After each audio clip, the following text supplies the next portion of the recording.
Bir gün yuva kuracağım, bir gün ana olacağım.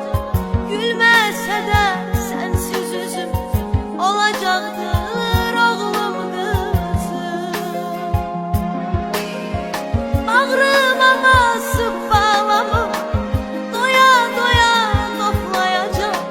Menden layla isteseler bu nəğməni oxuyacağım ya.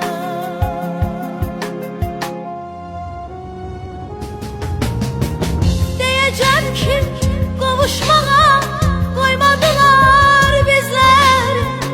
Ayrılarkən bulut kimi dolmuş idi